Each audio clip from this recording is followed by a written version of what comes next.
Então, muito boa noite a todos. Boa noite, eu dei boa noite. Agora está bem, sim senhora. Na semana passada, quem nos ouviu, aperceberam-se com certeza de que nós iniciamos a nossa palestra dando nota de que, para compreendermos a doutrina revelada pelos Espíritos Allan Kardec, era necessário muito estudo.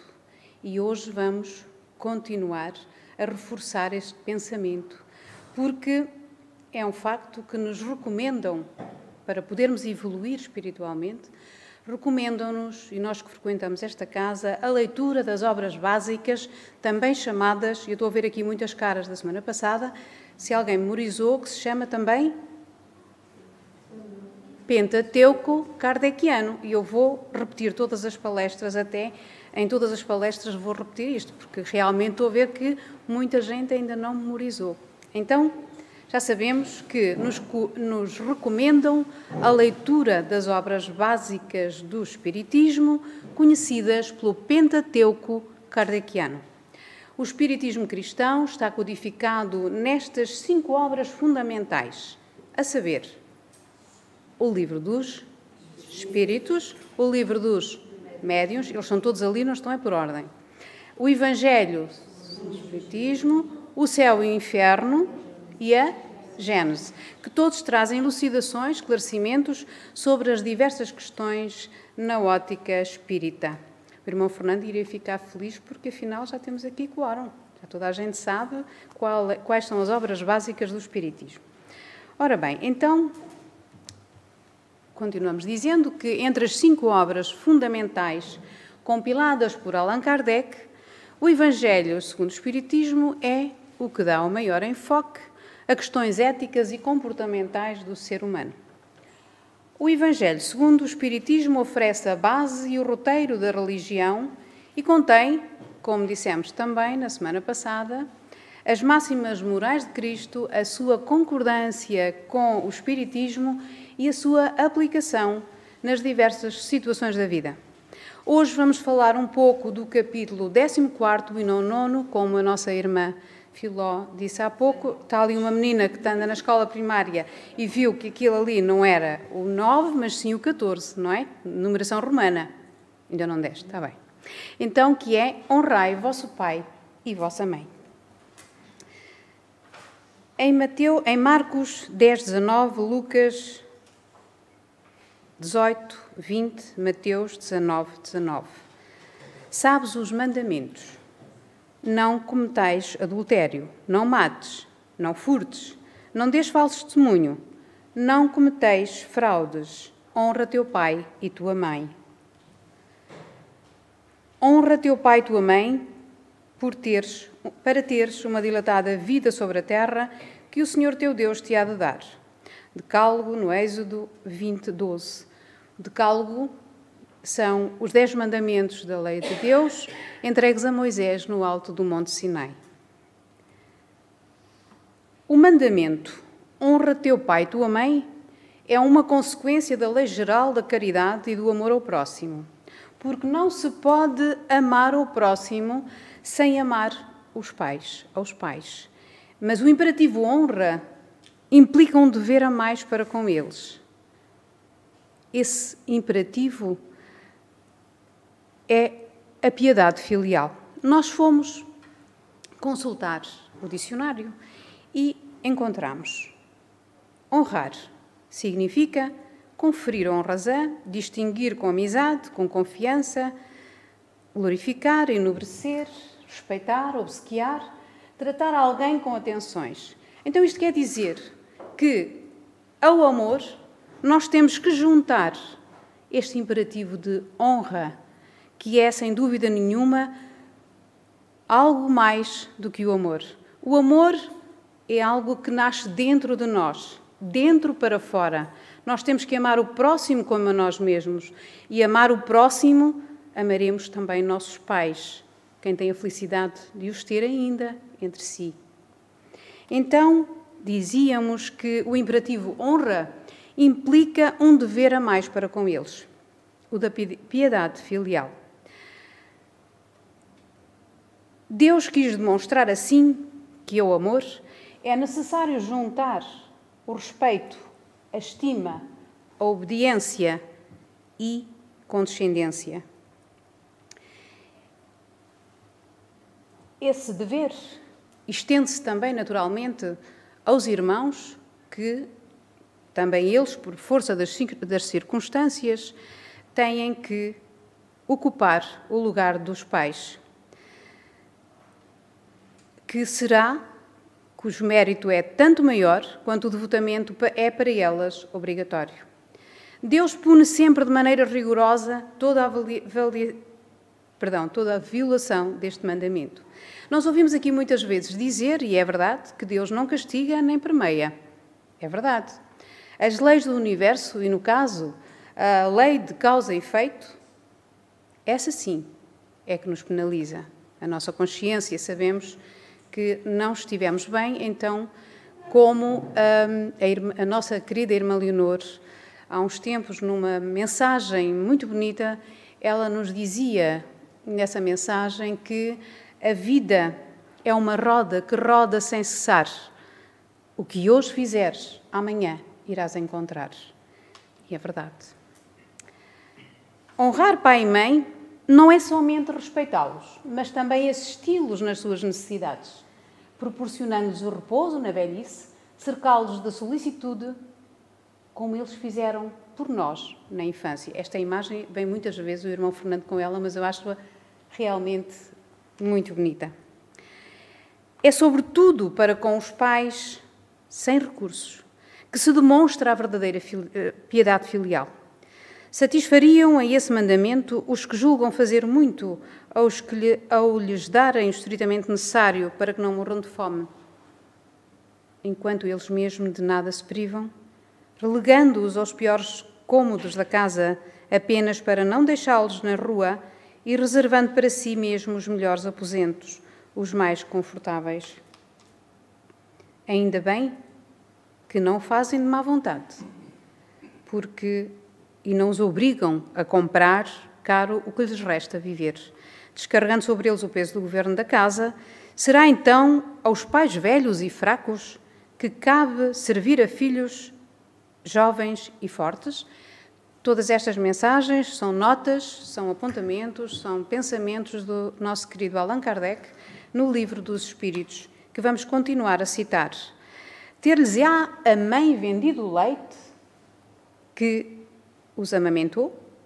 Contou porventura as suas vigílias quando eles estavam doentes, os passos que deram para lhes obter o que necessitavam? Não. Os filhos não devem a seus pais pobres só o estritamente necessário. Devem-lhes também, na medida do que puderem, os pequenos nada supérfluos, as solicitudes, os cuidados amáveis, que são apenas o juro do que receberam, o pagamento de uma dívida sagrada. Unicamente essa é a piedade filial grata a Deus. É estar atentos, é olhar por eles, é cuidar deles. Este velhinho que aqui vemos, com as unhas da maneira que estão, eu fiz de propósito, porque por vezes pensamos, o que é que andam cá a fazer? Não pode ser assim. É a caridade que temos que ter para com eles, porque amanhã seremos nós. Diz-nos o nosso querido Leon Denis, na sua obra O Grande Enigma: a velhice é santa, pura quanto a primeira infância. Por isso, aproxima-se de Deus e vê mais claro e mais longe nas profundezas do infinito. Ela é, em realidade, um começo de desmaterialização. A insônia característica ordinário dessa idade, disso oferece a prova material. A velhice assemelha-se à vigília prolongada, à vigília da eternidade. E o velho é uma espécie de sentinela avançada na extrema fronteira da vida. Já tem um pé na terra prometida e vê outra margem, a segunda vertente do destino. Daí essas ausências estranhas, essas distrações prolongadas que costumamos tomar por enfraquecimento mental e que são, em realidade, explorações momentâneas no além, isto é, fenómenos de expatriação passageira, eis o que nem sempre se compreende. Às vezes pensamos que os nossos velhinhos estão a dormir, mas segundo o nosso querido Leon Denis, temos aqui a justificação, vamos estar mais atentos nesta altura, a partir do momento em que agora adquirimos este conhecimento. E diz-nos Allan Kardec, no Evangelho segundo o Espiritismo, infeliz, portanto, daquele que esquece o que deve aos que os sustentaram na sua fragilidade. Pobre do ingrato, ele será punido com a ingratidão e o abandono, algumas vezes já na vida presente.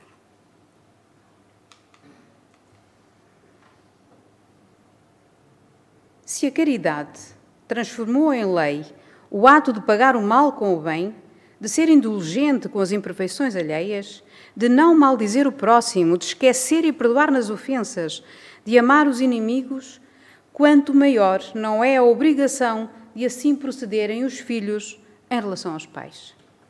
Quem é minha mãe? Quem são meus irmãos? Diz-nos Jesus no capítulo 14. E tendo vindo para casa, isto é, em Marcos 3, 20, 21 e 31, 35, em Mateus 12, 46 e 50. E tendo vindo para casa, ali se reuniu tanta gente que nem mesmo podiam fazer a sua refeição. E quando seus parentes tomaram conhecimento disso, saíram para o prender, porque diziam, ele perdeu o juízo. E chegaram sua mãe e seus irmãos, e ficando da parte de fora, o mandaram chamar. Estava sentado à roda de um crescido número de gente e lhe disseram, olha que tua mãe e teus irmãos te buscam aí fora. E ele respondeu dizendo, quem é minha mãe? Quem são meus irmãos? E olhando para os que estavam sentados à roda de si, eis aqui, lhes disse, minha mãe e meus irmãos. Porque o que fizer a vontade de Deus, esse é meu irmão e minha irmã e minha mãe. Certas palavras parecem estranhas na boca de Jesus, pois contrastam com a sua bondade e a sua inalterável benevolência para com todos. Os incrédulos não deixaram de se aproveitar disso para dizer que ele se contradizia a si mesmo. Um facto irrecusável, porém, é que a sua doutrina tem por base essencial, por pedra angular, a lei do amor e da caridade.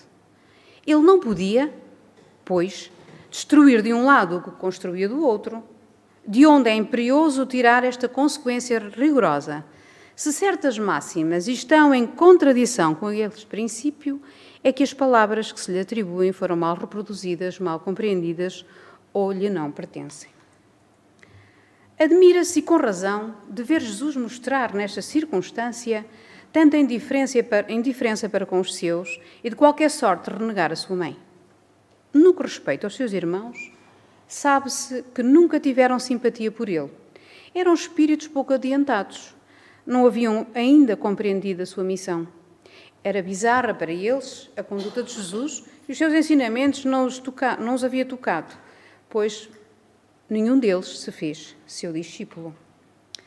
Parece mesmo que eles participavam até certo ponto das prevenções de seus inimigos.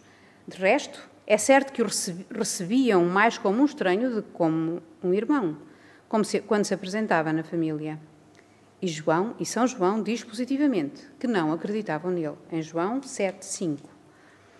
Quanto à sua mãe, ninguém contestaria a sua ternura para com o filho, mas é necessário convir também que ela não parece ter feito uma ideia justa de sua missão, pois jamais se soube que seguisse os seus ensinamentos, nem que desse testemunho dele, como fez João Batista. A solicitude maternal era o seu sentimento dominante. No tocante a Jesus, supor que houvesse renegado sua mãe seria desconhecer-lhe o caráter, pois semelhante pensamento não poderia animar aquele que disse honra a teu pai e a tua mãe. É, pois, necessário procurar outro sentido para as suas palavras, quase sempre veladas pela forma alegórica. Jesus não perdia nenhuma hipótese ou ocasião de ensinar. Serviu-se, portanto, do que lhe oferecia a chegada da família para estabelecer a diferença entre o parentesco corporal e o parentesco espiritual. Os laços de sangue não estabelecem necessariamente os laços espirituais. O corpo procede do corpo, mas o espírito não procede do espírito. Nós que frequentamos esta casa sabemos isso, não é verdade? Somos espíritos milenares para estarmos já neste estádio, neste degrau de evolução.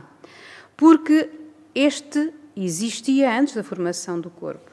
O pai não gera o espírito do filho, nem o pai nem a mãe, é verdade.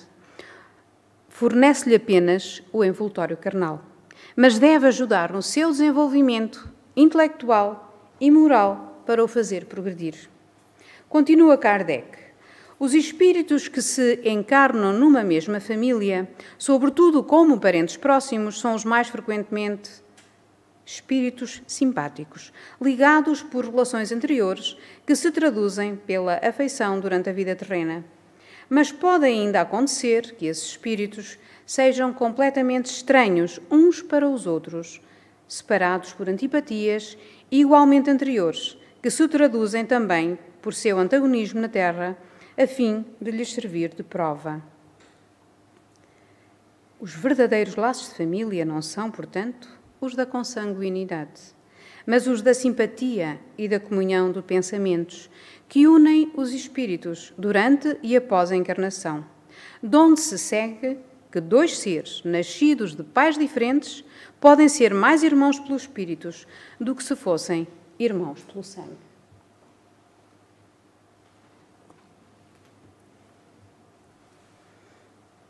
Podem, pois, atrair-se, procurar-se, tornarem-se amigos, enquanto dois irmãos consanguíneos podem repelir-se, como vemos todos os dias. Problema moral que só o Espiritismo podia resolver pela pluralidade das existências. Há, portanto, duas espécies de famílias: as famílias por laços espirituais e as famílias por laços corporais. As primeiras, duradouras, fortificam-se pela purificação e perpetuam-se no mundo dos espíritos através das diversas migrações da alma.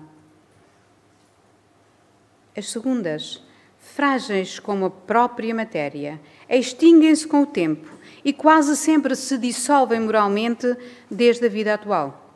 Foi o que Jesus quis fazer compreender, dizendo aos discípulos: eis minha mãe e eis meus irmãos, ou seja, a minha família pelos laços espirituais, pois quem quer que faça a vontade do meu Pai, que está nos céus, é meu irmão, minha irmã e minha mãe. Podíamos perguntar, então, no mundo espiritual, quantos pais, quantas mães, quantos irmãos eu tenho? Aí, lendo sobre a reencarnação, poderão ver detalhadamente, isso é um outro capítulo, e vamos mais adiante ver o que nos diz Santo Agostinho nas instruções dos Espíritos relativamente a esta temática. A hostilidade de seus irmãos está claramente expressa no relato de São Marcos, isto é relativamente a Jesus. Desde que, segundo este, eles se propunham a apoderar-se dele sob o pretexto de que perderam o juízo. Avisado de que haviam chegado e conhecendo o sentimento deles a seu respeito, era natural que dissesse, referindo-se aos discípulos em sentido espiritual: eis os meus verdadeiros irmãos. Sua mãe os acompanhava e Jesus generalizou o ensino, o que absolutamente não implica que ele pretendesse que sua mãe, segundo o sangue, nada lhe fosse segundo o espírito, só merecendo a sua indiferença. Sua conduta, em outras circunstâncias, provou suficientemente o contrário. Cada capítulo do Evangelho segundo o Espiritismo, no final, traz sempre as instruções dos Espíritos. Relativamente a este capítulo 14, honrai vosso pai e vossa mãe, Santo Agostinho nos dá uma mensagem que eu não fui capaz de cortar. E eu transcrevia na íntegra, porque aqueles que porventura não possuam ainda o Evangelho segundo o Espiritismo, este livro maravilhoso, possam ver depois, em casa, com mais calma, quem tiver o YouTube, Isto ficará lá gravado. Então, diz-nos Santo Agostinho, a ingratidão é um dos frutos mais imediatos do egoísmo e revolta sempre os corações virtuosos, mas a dos filhos para com os pais tem um sentido ainda mais odioso. E é desse ponto de vista que o vamos encarar, mais especialmente, para analisar-lhe as causas e os efeitos. Nisto, como em tudo, o Espiritismo vem lançar sobre um dos problemas do coração humano. Quando o espírito deixa a terra, leva consigo as paixões ou as virtudes inerentes à sua natureza e vai ao espaço aperfeiçoar-se ou estacionar, até que deseje esclarecer-se. Alguns, portanto, levam consigo ódios violentos e desejos de vingança. A alguns deles, porém, mais adiantados, é permitido entrever algo da verdade. Reconhecem os funestos efeitos de suas paixões e tomam, então, boas resoluções. Compreendem que, para se dirigirem a Deus, só existe uma senha, a caridade. Ouvimos aqui muitas vezes, fora da caridade não há salvação. Já todos sabemos de cor. Mas não há caridade sem esquecimento de ofensas e das injúrias. Não há caridade com ódio no coração. Não há caridade sem perdão. É então que, por um esforço inaudito, voltam o seu olhar para os que detestaram na terra. À vista deles, porém, sua animosidade desperta. Revolta-se à ideia de perdoar e, ainda mais, a de renunciarem a si mesmo, mas, sobretudo, a de amar aqueles que destruíram, talvez, a sua fortuna, a honra, a família. Não é fácil. Não obstante, o coração desses infortunados está abalado. Eles hesitam, vacilam, agitados por sentimentos contrários. Se a boa resolução triunfa, eles oram a Deus e imploram aos bons espíritos que lhe deem forças no momento mais decisivo das suas provas. Enfim, depois de alguns anos de meditação e de preces, o espírito aproveita-se de um corpo que se prepara na família daquele que ele testou e pede aos espíritos encarregados de transmitir as ordens supremas, permissão para ir cumprir sobre a terra os destinos desse corpo que vem de se formar. Qual será, então, a sua conduta nessa família?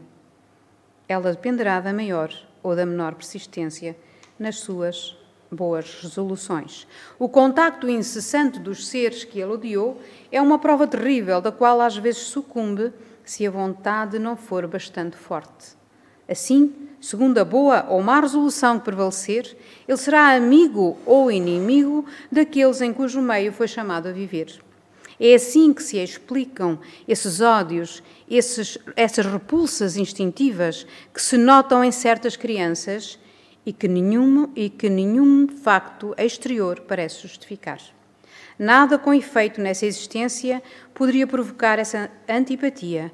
Para encontrar-lhe a causa, é necessário voltar os olhos ao passado. Vigiai e orai. E os pais, os educadores, ainda na semana passada dizíamos isso, é que têm que estar cada vez mais atentos a essas tendências que vêm com os seres, com todos nós, no passado. São essas tendências que têm que ser contrariadas, que têm que ser avaliadas caso a caso. E diz-nos Santo Agostinho, ó espíritas, compreendei neste momento o grande papel da humanidade. Compreendei que quando gerais um corpo, a alma que se encarna vem do espaço para progredir. Tomai conhecimento dos vossos deveres e ponde todo o vosso amor em aproximar essa alma de Deus. É essa a missão que vos está confiada e da qual recebereis a recompensa, se a cumprirdes fielmente. Vossos cuidados, a educação que lhes derdes, auxiliarão o seu aperfeiçoamento e a sua felicidade futura. Lembrai-vos de que cada pai e cada mãe, Deus perguntará, que fizestes da criança confiada à vossa guarda. Se permaneceu atrasado por vossa culpa, vosso castigo será de vê-la entre os espíritos sofredores, quando dependia de vós que fosse feliz. Então vós mesmos, carregados de remorsos, pedireis para reparar a vossa falta. Solicitareis uma nova encarnação para vós e para ela, na qual a cercareis de mais atentos cuidados, e ela, cheia de reconhecimentos, vos envolverá no seu amor. Mães, abraçai a criança que vos causa aborrecimentos, e dizei para vós mesmas: uma de nós, duas, foi culpada. Merecei as divinas alegrias que Deus concedeu à maternidade, ensinando a essa criança que ela está na terra para se aperfeiçoar, amar e abençoar. Mas há muito dentro de vós. Em vez de expulsar por meio da educação os maus princípios inatos, provenientes das existências anteriores, entretêm e desenvolvem esses princípios por descuido ou por uma culposa fraqueza. Não recuseis, portanto, o filho que no berço repele a mãe, nem aquele que vos paga com ingratidão. Não foi o acaso que o fez assim e que vos enviou. Uma intuição perfeita do passado se revela, e dela podereis deduzir que um ou outro já odiou muito ou foi muito ofendido, que um e outro veio para perdoar ou expiar.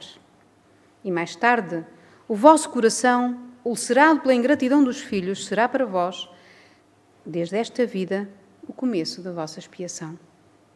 A tarefa não é tão difícil como podereis pensar. Não exige o saber do mundo. O ignorante e o sábio podem cumpri-la.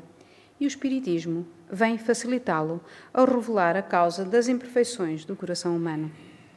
Por isso dizíamos, temos que estudar para conseguir compreender tudo o que nos é transmitido nesta casa. Desde o berço, a criança manifesta os instintos bons ou maus que traz da sua existência anterior. É necessário aplicar sem estudá-los, dizíamos há pouco. Todos os males têm a sua origem no egoísmo e no orgulho. Espreitai, pois, os menores sinais que revelam os germes desses vícios e dedicai-vos a combatê-los, sem esperar que eles lancem raízes profundas. Fazei como o bom jardineiro, que arranca as ervas daninhas à medida que as vi aparecerem na árvore ou na planta.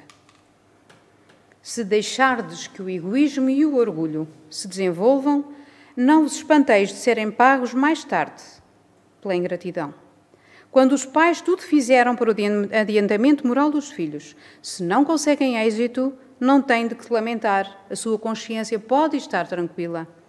Quanto à amargura, muito natural que experimentam pelo insucesso de seus esforços, Deus reserva-lhes uma imensa consolação, pela certeza de que é apenas um atraso momentâneo e que lhes será dado acabar, noutra existência, a obra então começada, e que um dia o filho ingrato os recompensará com o seu amor.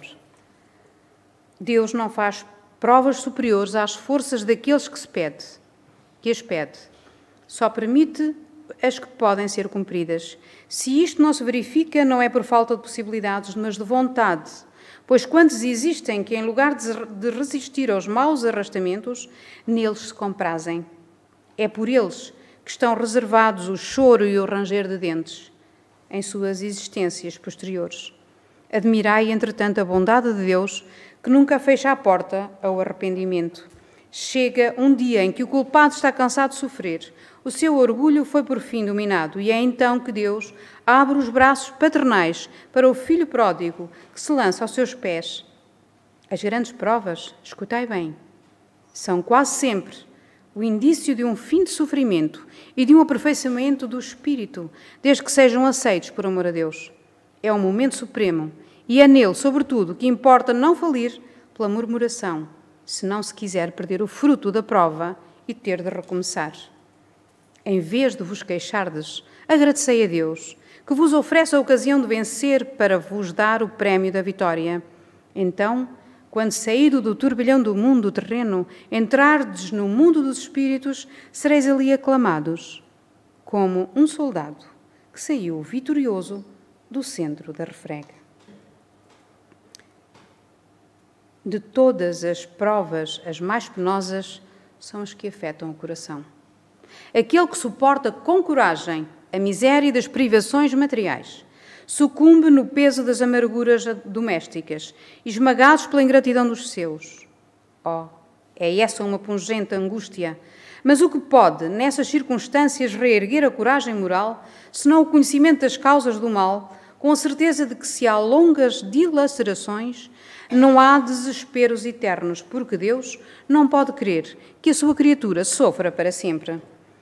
O que há de mais consolador, de mais encorajador, do que esse pensamento que depende de si mesmo, de seus próprios esforços, abreviar o sofrimento, destruindo em si as causas do mal?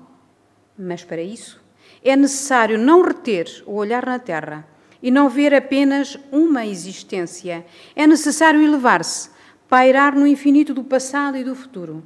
Então, a grande justiça de Deus se revela aos vossos olhos e esperais com paciência, porque explicou a vós mesmos o que vos parecia monstruosidade da terra. Os ferimentos que recebestes vos parecem simples arranhaduras. Nesse golpe de vista, lançando sobre o conjunto os laços de família, aparecem no seu verdadeiro sentido.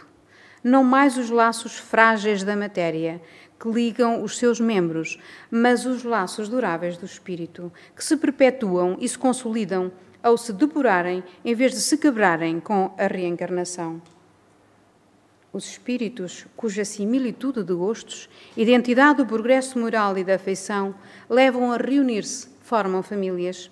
Esses mesmos espíritos, nas suas migrações terrenas, buscam-se para se agrupar, como faziam no espaço, dando origem às famílias unidas e homogéneas.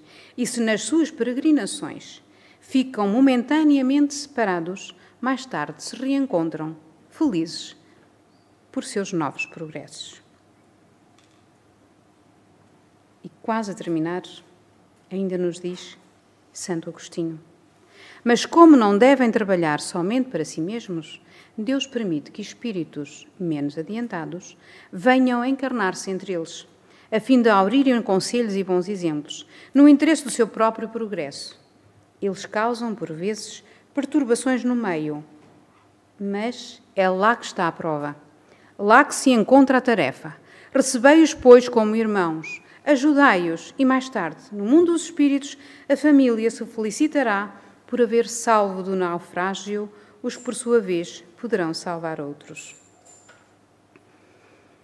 Com esta mensagem de Santo Agostinho, nós temos já muito para pensar, para aprender, para meditar.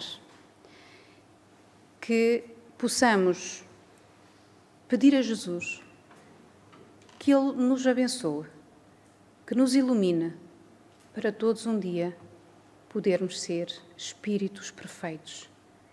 Pedimos a Jesus a sua mão e pedimos aos bons espíritos que nesta hora façam chegar até nós as equipas dos mentores amigos desta casa para todos nós darmos e recebermos o passe. Está bem?